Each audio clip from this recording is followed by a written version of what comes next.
Well, howdy, howdy, howdy. Nearly Senior Citizen here. Greetings, boys, girls, and all of our non-binary friends. And welcome to this, a brand new day. Yay, a brand new day. It is a good thing. I am alive. If you're watching, hopefully you are too. That would be good as well. It is good to metabolize. I enjoy that. Here in Shelton, Washington, it was chill last night, and it was raining largely during the day. It's raining right now, so thumbs up. It's cool. Definitely a good thing. There are spiders in the world, there are things happening, and that is a good thing. And I am intensely green. I just grabbed some stuff that would fit as an inner shirt and an outer shirt. Didn't check the colors until I put them on this morning. So, hey, what do you say? It's good to be green. I didn't have a wonderful day for thinking yesterday. I mean, I survived, and that's good. I enjoy surviving, and I hope you enjoy surviving as well. But yesterday was kind of a weird thing, so that's been happening a lot more with less being able to think and cogitate. Joy. And of course, to front load the video, if you could interact with the YouTube algorithms and hit the like button if you enjoy what you like or see, that'd be very cool. If you like what you hear and see, if you could subscribe to the channel and you haven't already, that would be very cool as well. And of course, I want to thank every single one of my Patreon.com patrons. These are beautiful and awesome people who are literally helping to keep me alive. I am in desperate, dire straits. In fact, I need to get my phone, and I don't think I can get my phone for this next month, so yay. But thank you, each and every one of these people. They are beautiful and awesome people, helping to keep a roof over my head, food in my belly, my pets alive. So thumbs up and thank you all. It is appreciated, definitely.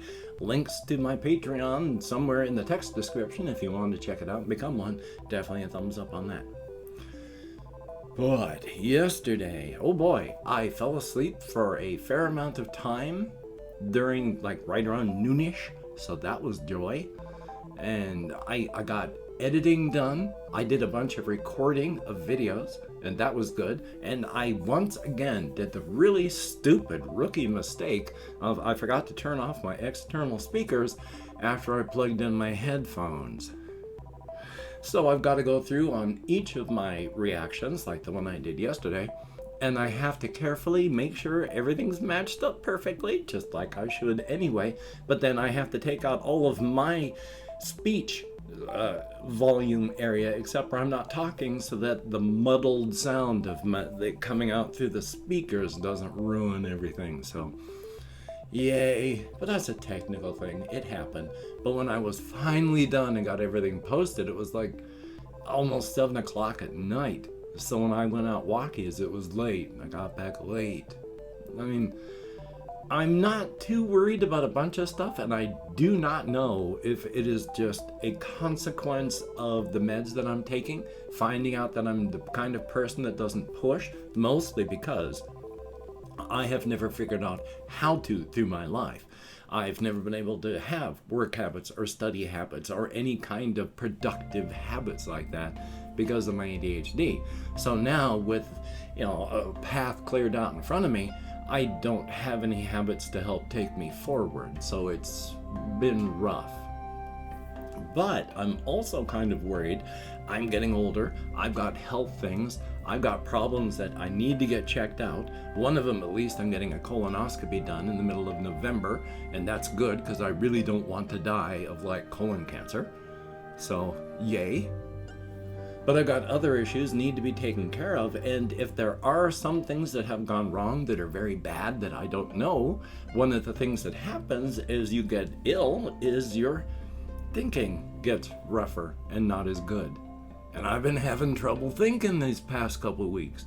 I've still been using my SADS light to give me full spectrum light, and I feel a little bit better, but it's not getting any easier to think over these past couple of weeks. It's gotten just worse, and I've been down in this, and I don't like it, and I'm not sure what's happening, so I'm hoping that it's not just a reaction to becoming very ill because I'm going to die.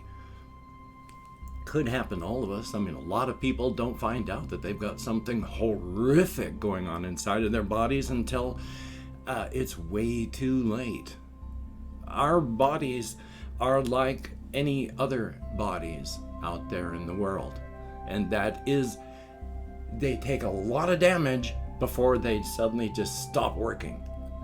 And it is beneficial as a species that if you are really ill, that it doesn't present until it's too late, because that way you're not attracting predators to the colony and the herd. If you have a smaller pet like a hamster or guinea pig and such, if you've ever had one of them just suddenly pass on, they're very good at masking.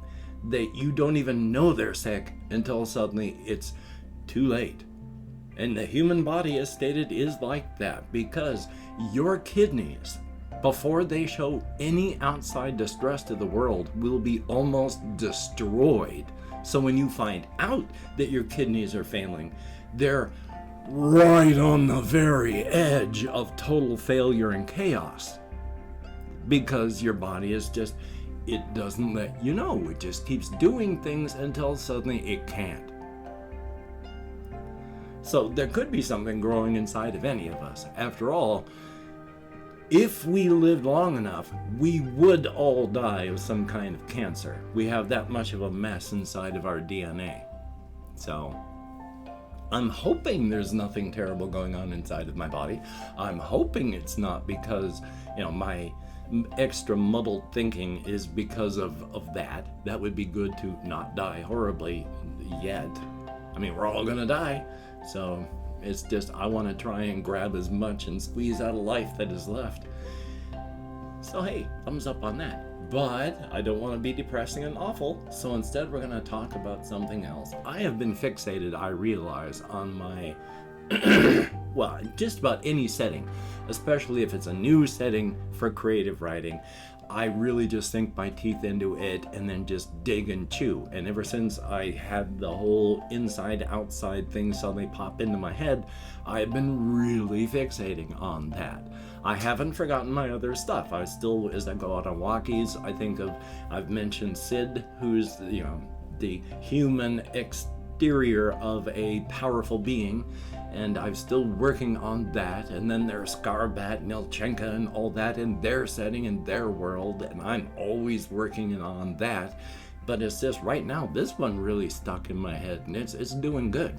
Now, I have said that it's horrific and awful in a lot of places, just on the razor's edge. Out here it's dangerous. We're used to it. The stuff that's dangerous we don't even think about, because you know not to worry about it. You just deal with it.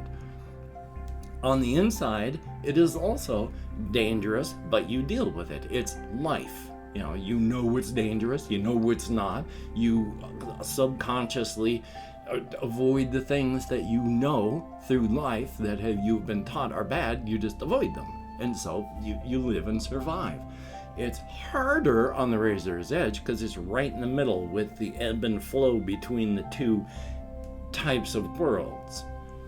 And so it is rougher, it is more dangerous. And that's why, there was the town of Apple Rock, which at the time of writing now and working on the stories and stuff, it was one of the larger small towns on the razor's edge until, of course, the Apple Rock reptilian beast went through and ate half the people that lived there recently.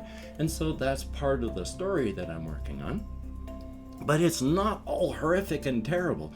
I mean, I've mentioned Tenasket Valley. You don't look at the full moon unless you want to transcend. But it's been a good 30 years since anyone's transcended in town. They can occasionally hear the howls out in the wilderness of Tenasket Valley as some hiker out there transcends.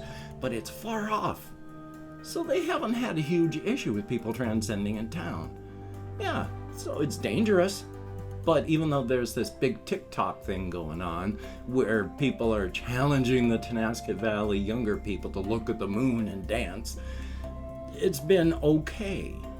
And then there's all these other little places, like I've mentioned Tall Ned named after this guy, Tall Ned, who past 30 years has been starting to add locals to his meat supply. But the thing is, after 30 years, he's only taken 20 people.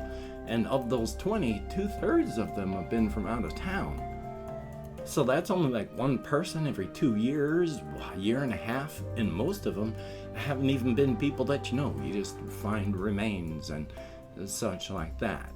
So it's bad, but it's not you're living under terror. And then, of course, there's the smaller, even tinier places out there. Like I was thinking of one that would be called like Grumper's Toad. Small place, under 1,000 people. And there's nothing horrific. It's called Grumper's Toad because there was a guy called Grumper a couple hundred years back, and he had this big old toad. And so they named the place after Grumper's Toad. People nowadays want to change the name, but Grumper's Toad is on the council, town council. And when they all say, it's like, well, we should change the name of the place if we ever want to get people coming in. This big old fat toad sitting on a chair. Like, well, I'm not sure about that. I mean, calling the place Grumper's Toad is, it should help tourism. So it's not all horrific and violent and nasty and terrible. I was also thinking, because there's that one deputy of this one sheriff who lives in Tall Ned. He's more of the nature enthusiast, loves to camp. He goes camping periodically over in the western borough of the Crimson Kingdom. Over the past 100 years, they've had a huge resurgence of nature hiking and such. So nobody really used to do it, but over the past 100 years, it's become more and more popular.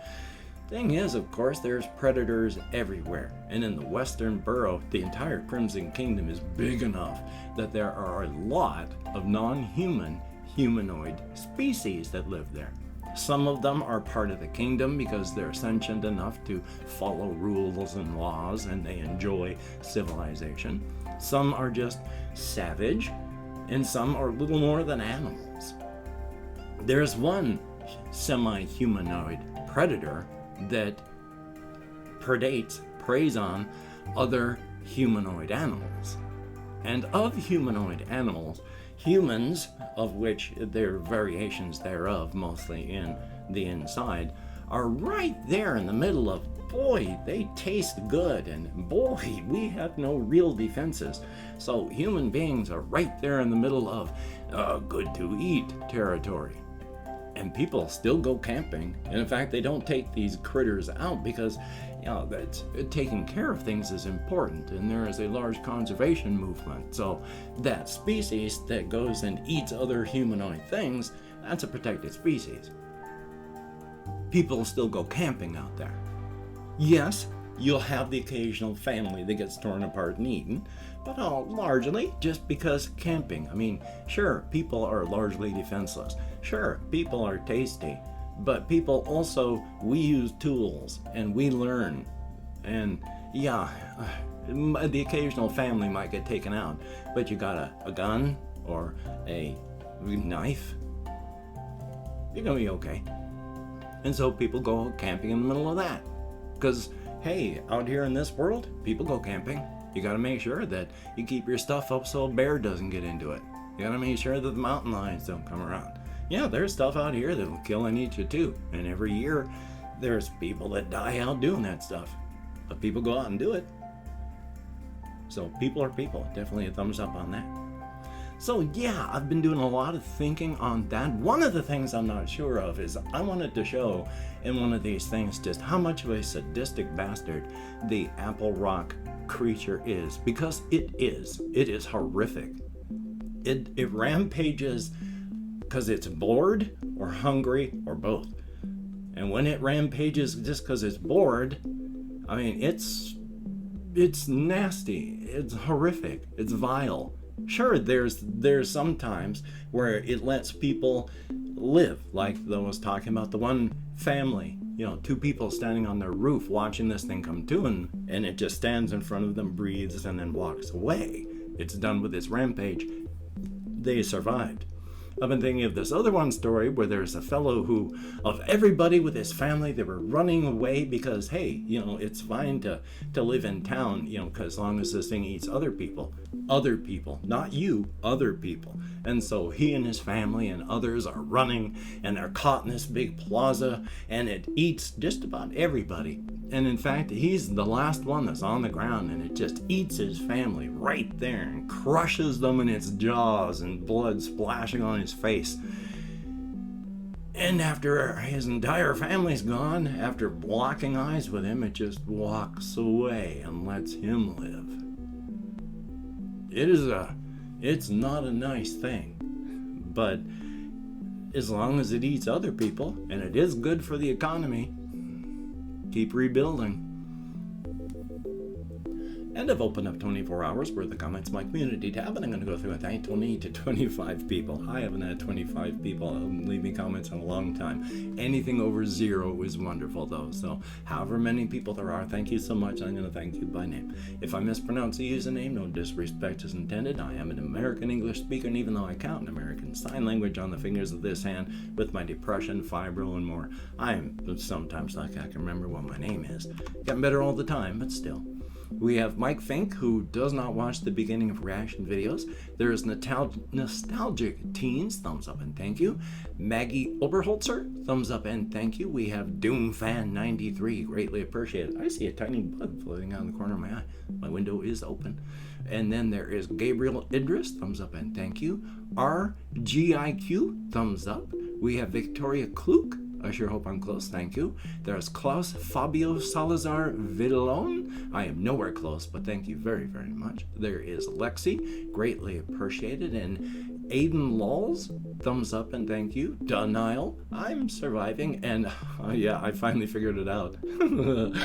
There is Confused Owl 29. Always good to see you in the comments, and definitely a good thing. Then we have AID IVI, thumbs up and thank you. There's JOOCY for you. I guess it would be juicy for you. Woo! Thumbs up and thank you. There's Wumbo, greatly appreciated. We have Phil Bond, thumbs up and thank you. And that is it. Greatly appreciated. You get me out of my head and into the world and dealing with real people, and that is a very good thing. Thumbs up and thank you all. It is appreciated to no end. And with my hands in the air, I do not know what device you're watching this on, so I do not know where the text description for the video is. But inside of it, I have links to every one of my channels. If you could check those out, that'd be very cool. If you could check out my various links, which are Twitter, Facebook, Patreon.com. If you could become, as stated, a Patreon.com patron, like one of these beautiful and awesome people, that would be good. I am desperate. I am sinking. My rent went up, and oh boy. So that would be very cool. Thank you, each and every one of these beautiful and awesome people. If you'd like to help me out without becoming a patron, I do have a link to my PayPal. I'm not above just begging for spare cash. Anything you could send is better than nothing at all. But if you'd like to help me out without sending money, I have an Amazon wish list link where hopefully I've got it updated for cat food. Bloody executive dysfunction.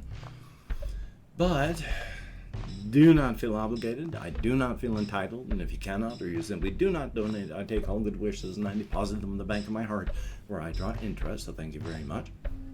If you could toss me a like, I appreciate all the positive validation I get from my existence.